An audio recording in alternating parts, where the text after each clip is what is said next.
Hola, ¿cómo están? Nos reencontramos en este espacio en que los invitamos a leer y a prestar atención a historias que nos invitan a conversaciones, a reflexionar.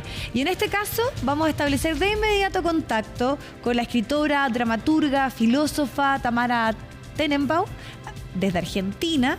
Así que muchas gracias, Tamara, por esta comunicación. Hace algunos días estuviste en Chile precisamente presentando tu última novela, La última actriz, que nos presenta la historia de Sabrina, una chica que quería ser actriz, pero que finalmente se dedica más a la investigación y que en esa exploración para poder hacer su tesis se encuentra con un diario de una actriz de los años 60, una tesis sobre el teatro judío, y ahí aparece Hannah. Entonces está esta como historia espejo de dos mujeres.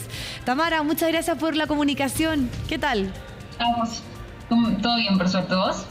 Muy bien, y muy interesados en poder conocer en varios de los temas que están presentes, y me parece súper especial hablar de estas dos actrices, una como más desde la frustración, otra que está como un poco con la angustia de lo que significa tener este rol en los años 60, pero ocupando otra labor en el día, ¿no? La de la telefonista de los sepelios.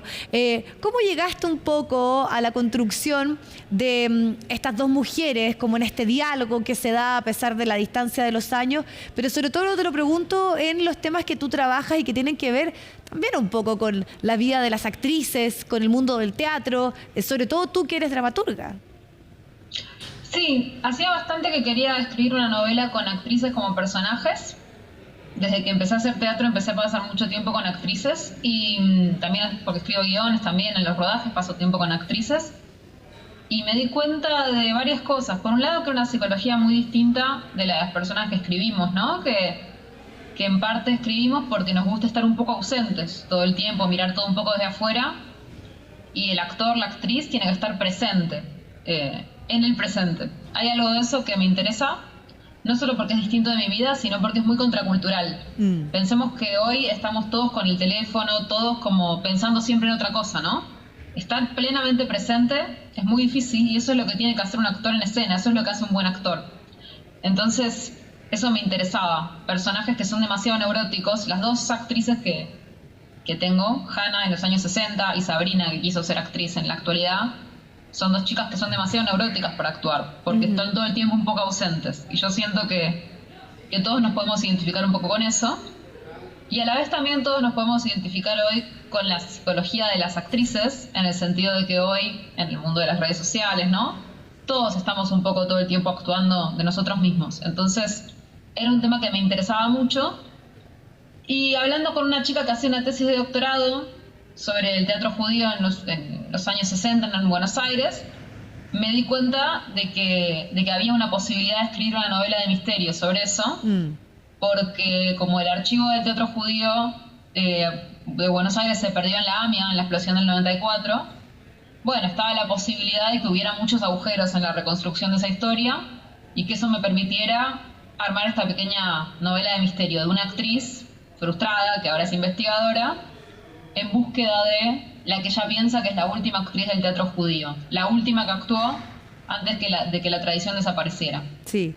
Y fue una casualidad que esto terminara derivando en algo que tú nos dices, que es como una especie de novela de misterio o con algo por resolver. No sé si fue una casualidad, porque yo hace mucho quería escribir una novela clásica en ese sentido. Ya. Una novela con un misterio y con dos personajes, y digamos que en ese sentido tiene algo casi de policial negro, ¿no? Sí. ¿Viste cuando en los policiales negros hay un detective buscando un asesino, ¿no? Y esos dos personajes se buscan entre sí y se esconden el uno del otro. Hace bastante que venía pensando en esa forma, y me pareció muy romántica esta idea también de encontrar un diario entre los escombros, ¿no? La idea de que en los escombros de la explosión de la AMIA podía haber un diario que contara la historia de una mujer cuyo apellido no sabemos, cuyo año de nacimiento tampoco sabemos. El diario tiene fechas pero no tiene años. Entonces, digamos que eso la pone a Sabrina, que además me gustaba porque el personaje de Sabrina es una becaria que cuando empieza el libro está en un lugar muy cínico y un poco harta de su investigación. Y en cambio, encontrar este misterio de Hannah la pone a ella en un lugar de detective que le devuelve la pasión, le devuelve un poco el color a su vida. Sí, Tamara, además lo de la AMIA no es casualidad, especialmente para ti, porque tu padre, tú tenías 5 años, falleció en ese atentado, ya lo habías trabajado en otras temáticas, bueno, tú también eres columnista y de alguna manera has hablado, este es un tema presente en tu carrera. ¿Por qué la AMIA aquí nuevamente es el escenario donde, por ejemplo, se busca todo este archivo respecto al teatro judío y bueno, después aparece también el diario de esta actriz de los años 60? Bueno, justamente cuando yo conocí a esta becaria que investigaba esta tradición del teatro judío, que es una tradición bastante curiosa alrededor del mundo, ¿no?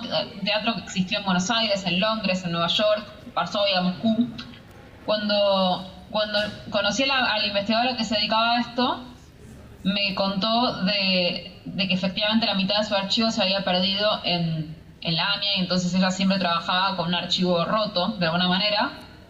Y me di cuenta de que a pesar de que mi papá había fallecido ahí, yo nunca había pensado en los documentos que se habían perdido ahí. Nunca había pensado en todas las piezas históricas que se perdieron en ese atentado. Como no se piensa en general en las guerras sobre las cosas que desaparecen, ¿no? Rara vez escuchamos sobre los monumentos que se han perdido. Por ejemplo, ahora en la guerra en Gaza no escuchamos sobre todos los edificios históricos y toda la documentación y toda la memoria histórica palestina que se pierde ahí, porque estamos muy ocupados porque se mueren personas, ¿no? Y entonces es lógico que no pensemos en eso.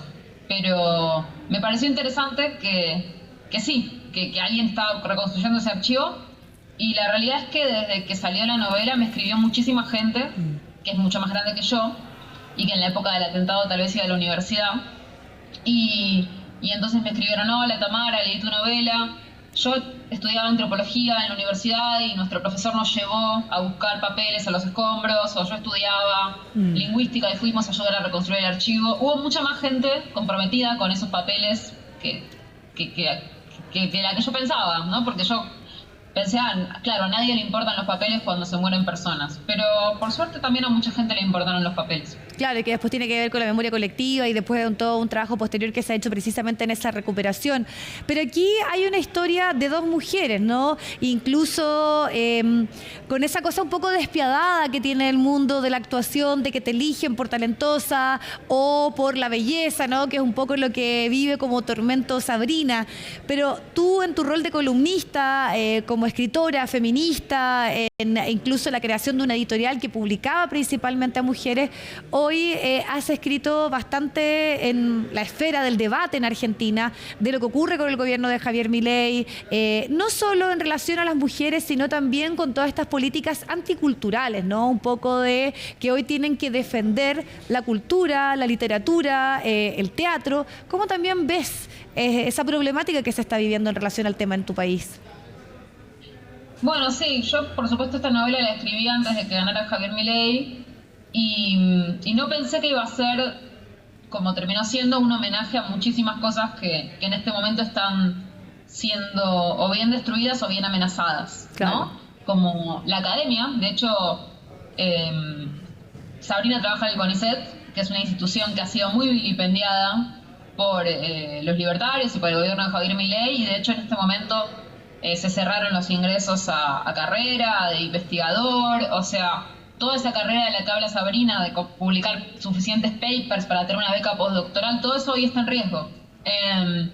Nuestras universidades también están bajo amenaza, y también lo está el teatro, por supuesto, por cuestiones presupuestarias, también lo está el cine argentino.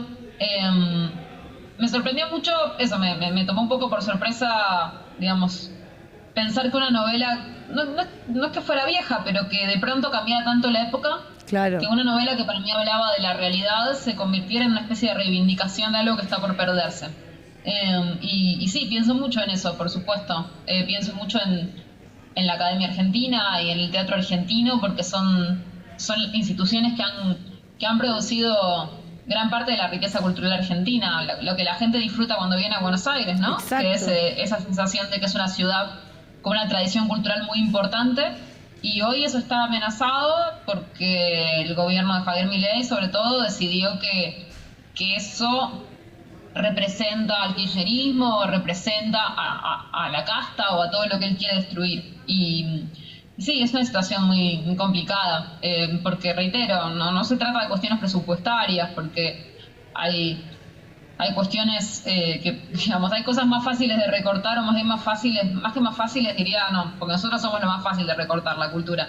Diría que hay cosas que son gastos mucho más grandes y que nadie va a tocar porque son negocios importantes en distintos sectores, incluso del Estado, y que la cultura en realidad hay un ensañamiento que tiene que ver con identificarla con el progresismo, con lo woke, con el peronismo, con lo que sea.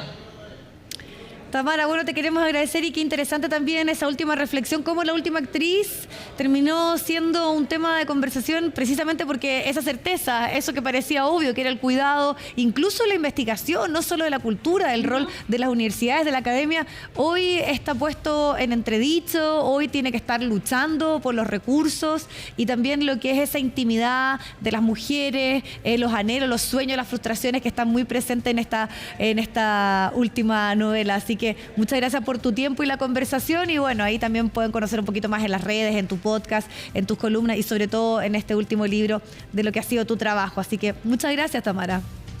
Muchísimas gracias a todos. Que estés muy bien. Bueno, acá está entonces La Última Actriz, Tamara Tenenbaum, bajo Six Barral de Editorial Planeta, ya está disponible, como ustedes saben, en todas las librerías de nuestro país. Nos vemos, que estén muy bien.